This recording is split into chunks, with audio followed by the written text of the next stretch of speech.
Selamat malam, salam sejahtera. Terima kasih karena bersama dengan saya di Nazlin Unity Channel. Habislah Raja Petra Kamarudin kali ini. Adakah beliau kedapatan berbohong dan menipu? Adakah Raja Petra Kamarudin sebenarnya memperbodohkan rakyat Malaysia? Itu persoalan besar dalam ruangan konten malam ini apabila Raja Petra mendakwa kerajaan tak benarkan balik ke Malaysia dan beliau kata bukan beliau pengecut. Namun demikian, apa yang didedahkan oleh Raja Petra yang kononnya beliau ini tak dibenarkan balik, kerajaan tak benarkan balik ke Malaysia dan bukan pengecut, telah pun dibidas sepenuhnya oleh Menteri dalam Kementerian Dalam Negeri. Nampaknya Raja Petra Kamarudin tidak menyangka beliau akan mendapat tentangan. Nampaknya Raja Kamarudin tidak sangka pun bahawa beliau akan dapat satu perkara yang luar biasa seperti ini. Apa yang dikatakan oleh Menteri di Dalam Negeri ataupun Menteri Keselamatan Dalam Negeri, beliau mengatakan bahawa jangan play victim. Kamu boleh kembali bila-bila masa, kata Saifuddin kepada Raja Petra Kamarudin. Saudara-saudara sekalian, apabila Saifuddin Nasution Ismail, Menteri dalam Menteri Keselamatan Dalam Negeri, mengatakan bahawa jangan main ataupun jangan play victim. Kamu boleh kembali bila-bila masa, kata Saifuddin kepada RPK. Ini secara tidak langsung menjawab seakan-akan pembohongan oleh Raja Petra Kamarudin, yang mana Raja Petra mendakwa beliau, kerajaan tak benarkan beliau balik ke Malaysia dan bukan kerana dia pengecut.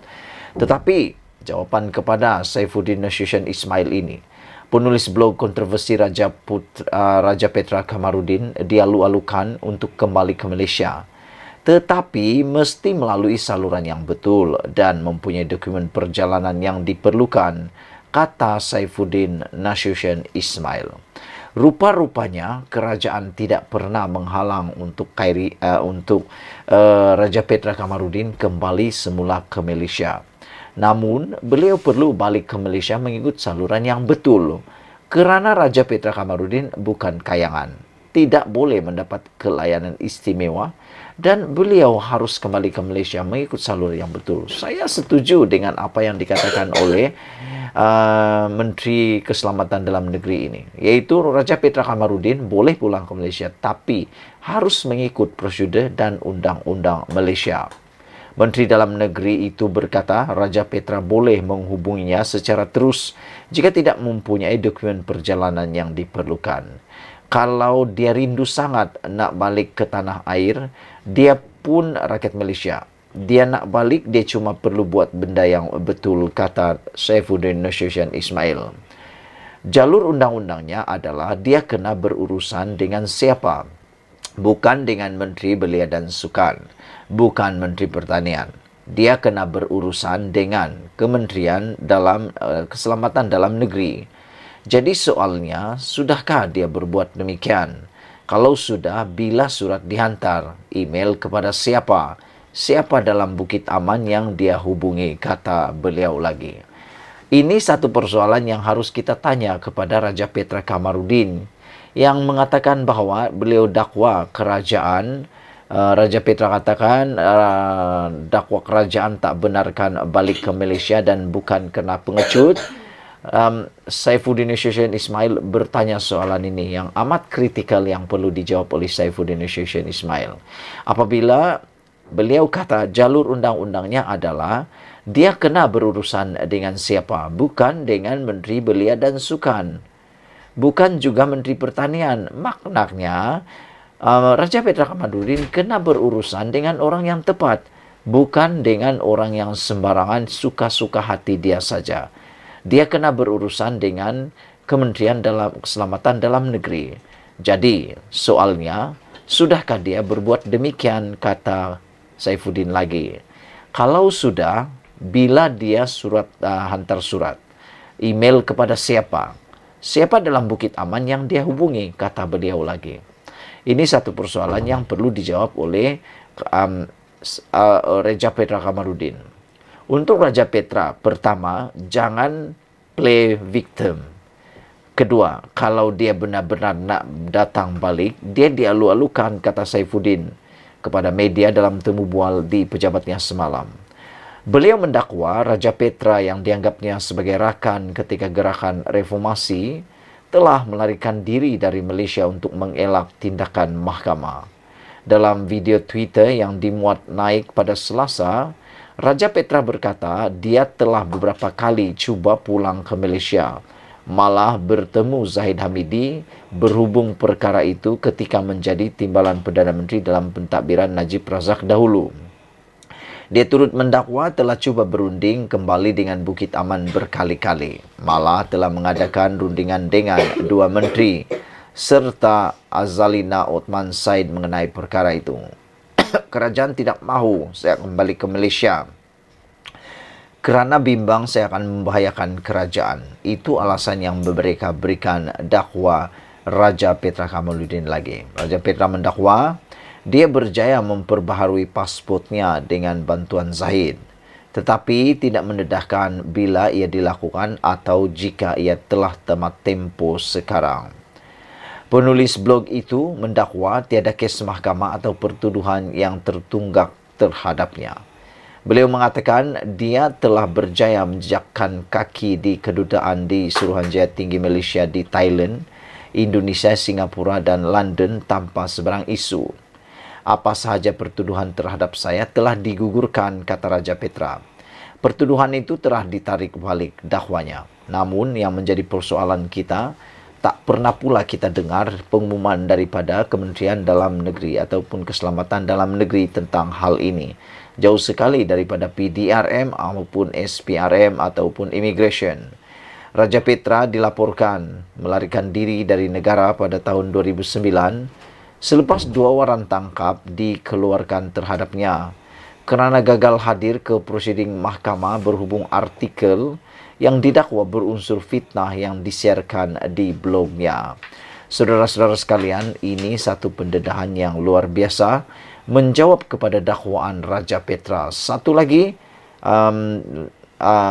tajuk berita yang dipetik daripada BH Online. Saifuddin menulis atau tajuk ini menulis, Raja Petra kalau rindu pulanglah tapi kena ikut prosedur. Saudara-saudara sekalian, Raja Petra diingatkan supaya tidak menjadikan dirinya seperti mangsa selepas mendakwa kerajaan tidak membenarkannya pulang ke tanah air. Menteri Dalam Negeri Datuk Seri Saifuddin Hussein Ismail berkata, sebagai rakyat Malaysia, Raja Petra boleh pulang, namun perlu mengikut prosedur sepatutnya. Katanya penulis blog terbabit boleh menulis surat kepadanya dan memohon secara rasmi untuk pulang ke tanah air. Pertama sekali, kenapa Raja Petra berada di Manchester sekarang? Dia lari terhadap satu tindakan mahkamah kes saman dan dia kalah. Jadi dia larilah, kata beliau. Kalau dia pulang, kena ikut prosedur. Sepatutnya, dia rakyat Malaysia. Dia mesti ada dokumen perjalanan sewajarnya. Dia boleh tulis kepada saya kalau dia rindu sangat nak balik. Dia pun rakyat Malaysia. Dia cuma perlu buat benda yang betul, kata beliau lagi. Sekian dulu untuk kali ini. Jangan lupa tinggalkan komen anda, tekan butang subscribe. Malaysia kita punya, kita jaga sama-sama, cintai Malaysiaku. Bye-bye. Selamat petang, salam sejahtera. Terima kasih karena bersama dengan saya di Nazilin Unity Channel. Ini satu lagi pendedahan yang pastinya menggemparkan dunia politik Malaysia, khususnya Perikatan Nasional dan juga Muhyiddin Yassin. Dipetik daripada mykmu.net menulis, Muhyiddin hipokrit, sesumpah politik. Itu dikatakan oleh UMNO Johor. Sebelum kita teruskan ulasan pada petang ini yang memang panas super hot ini, sila tinggalkan komen anda tentang ulasan dan tajuk daripada mykmu.net ni. Apabila menulis Muhyiddin hipokrit, sesumpah politik. Apa maksud sesumpah politik dan mengapa Muhyiddin dikatakan hipokrit? Kerana ini adalah yang didedahkan atau didakwa oleh UMNO Johor. Kerana kita tahu sebelum ini Muhyiddin Yassin merupakan salah seorang daripada pemimpin UMNO Johor dan nama Muhyiddin naik menjadi ahli parlimen dan berkembang menjadi ahli politik Malaysia kerana parti yang beliau kini tinggalkan, yaitu UMNO. UMNO Johor menyifatkan bekas timbalan Presiden Parti Tan Sri Muhyiddin Yassin sebagai sesumpah politik yang berbahaya dan harus ditolak oleh rakyat negara ini. Setiausahanya, Datuk Abdul Halim Sulaiman berkata, ini kerana Presiden Parti Pribumi Bersatu Malaysia Bersatu itu akan bertindak dengan mengeluarkan kenyataan yang hanya menguntungkan dirinya, mengambil kira suasana politik semasa. Bila kita bercakap pasal bekas timbalan Presiden UMNO, Presiden Bersatu dan bekas Perdana Menteri, mungkin label paling tepat kepada Muhyiddin adalah manusia paling hipokrit, kata UMNO Johor.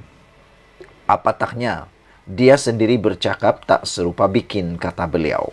Dia boleh tuduh selepas 50 tahun, dia tak sangka UMNO boleh bekerjasama dengan DAP.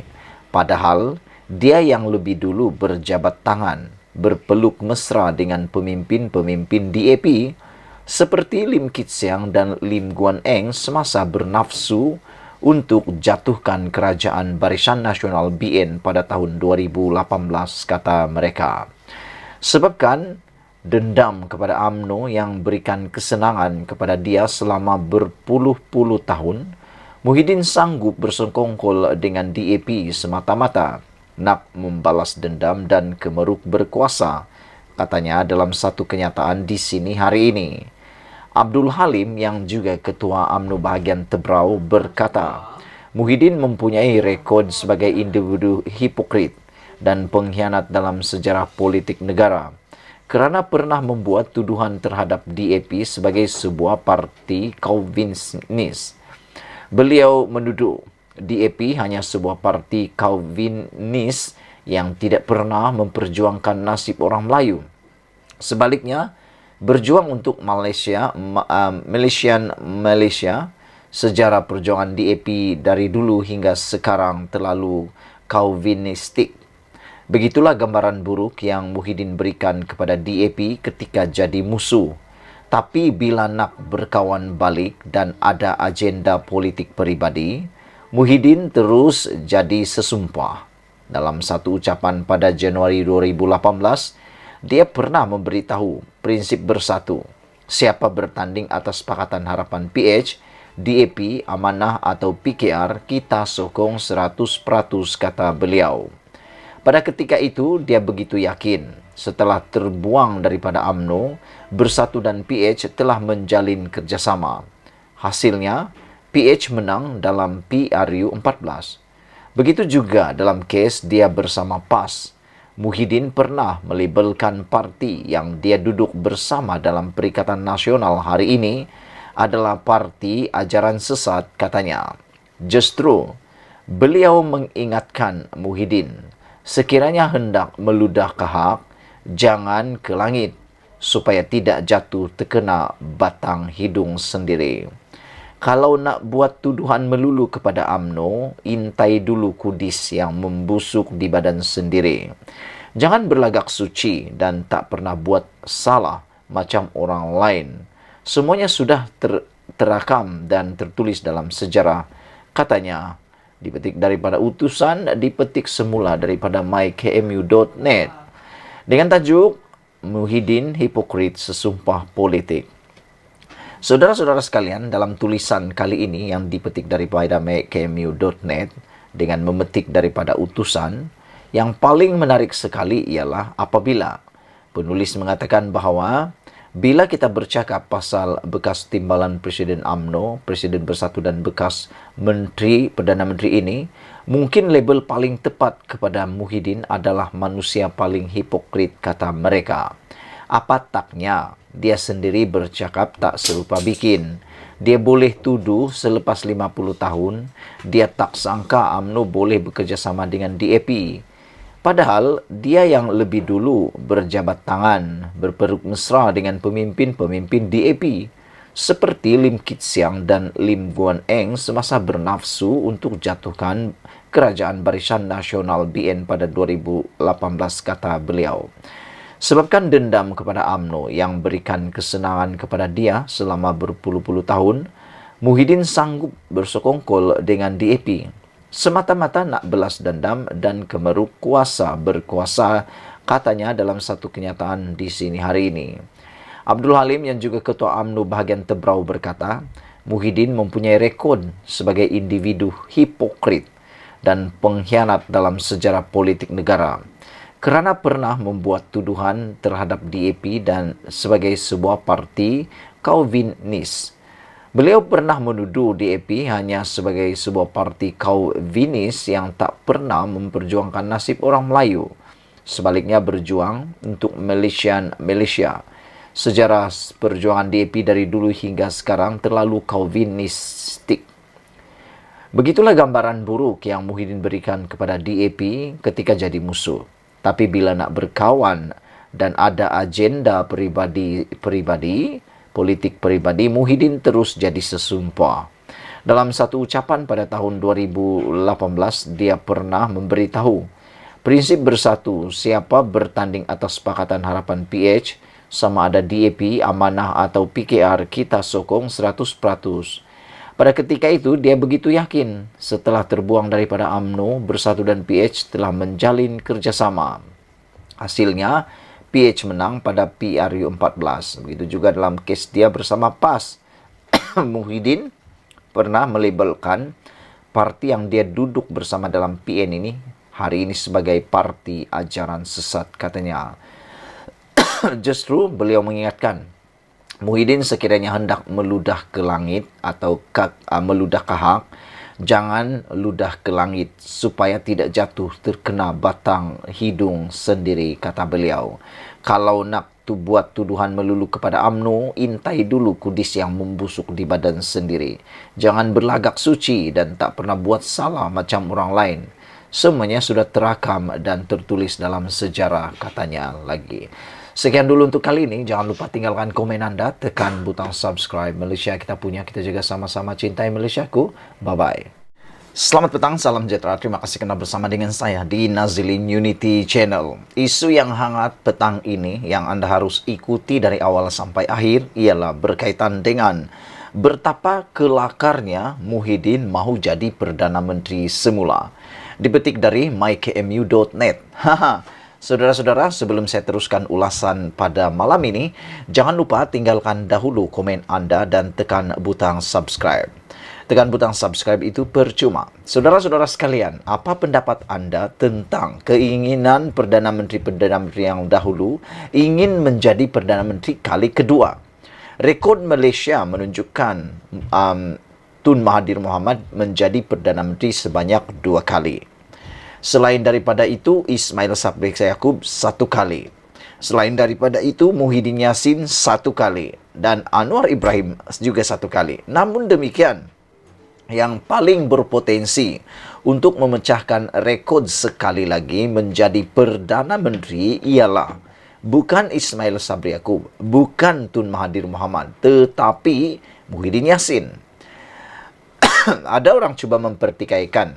Mereka kata, Muhyiddin Yassin tak akan jadi Perdana Menteri, tak akan mahu jadi Perdana Menteri. Tetapi ramai juga mengatakan bahawa keinginan Muhyiddin Yassin untuk menjadi Perdana Menteri tidak akan pernah lenyap, tidak akan pernah berkurang, bahkan makin meluap-luap. Oleh sebab itulah, seorang penganalisis mengatakan bahawa kelakar Muhyiddin mahu jadi Perdana Menteri. Ini alasan mengapa Muhyiddin Yassin kalau jadi Perdana Menteri lagi satu perkara yang kelakar.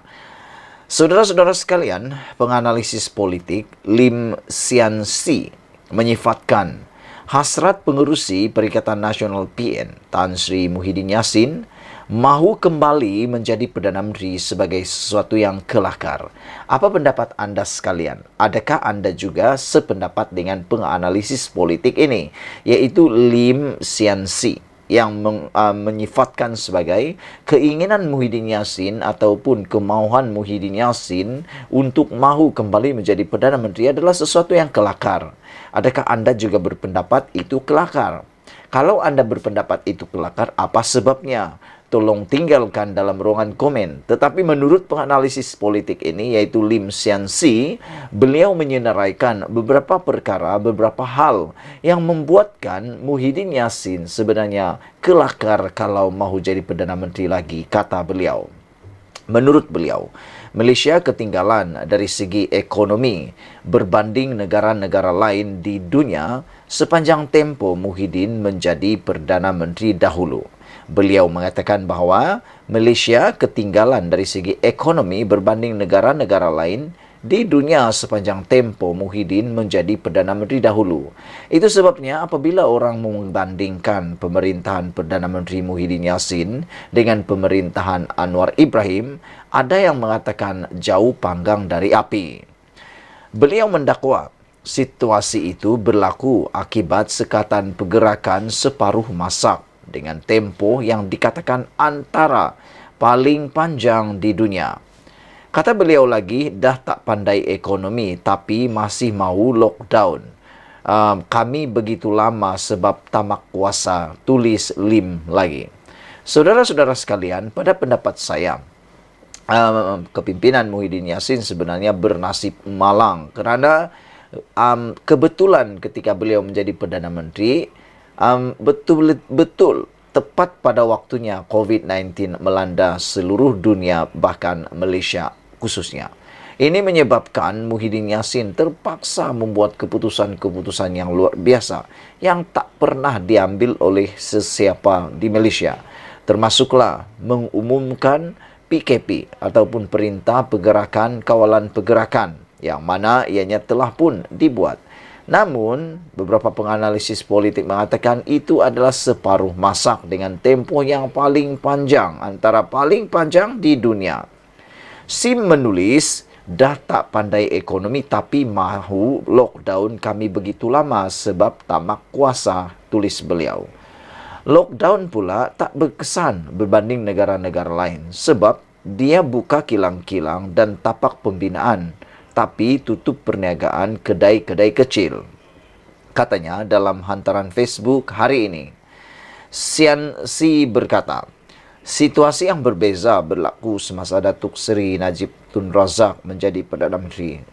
Beliau memberitahu, data Bank Dunia menunjukkan kadar pertumbuhan keluaran dalam negara kasar KDNK negara sepanjang tempoh Najib menjadi Perdana Menteri adalah lebih tinggi berbanding pertumbuhan KDNK dunia. Ini bermaksud ekonomi Malaysia semakin penting dalam dunia masa Najib, biarpun dia tercabar dengan krisis The Great Recession dan krisis keruntuhan mengejut harga minyak dunia pada tahun 2014 hingga 2016. Namun, ia berlaku sebaliknya pada tahun 2020 dan 2021 di bawah Muhyiddin, jelasnya. Sian Si turut mempersoalkan sama ada PN mempunyai calon Perdana Menteri selain Muhyiddin. Jika Muhyiddin bukan calon Perdana Menteri bagi PN, ada kemungkinan kami boleh terima, tulis beliau. Tapi jika dia kekal calon Perdana Menteri, mereka maka tak payahlah sembang, katanya. MG dengan tajuk Kelakar Muhyiddin Mahu Jadi Perdana Menteri. Saudara-saudara sekalian, apabila membacakan perkara ini memang menarik dan memang luar biasa. Ikuti terus ulasan selepas ini.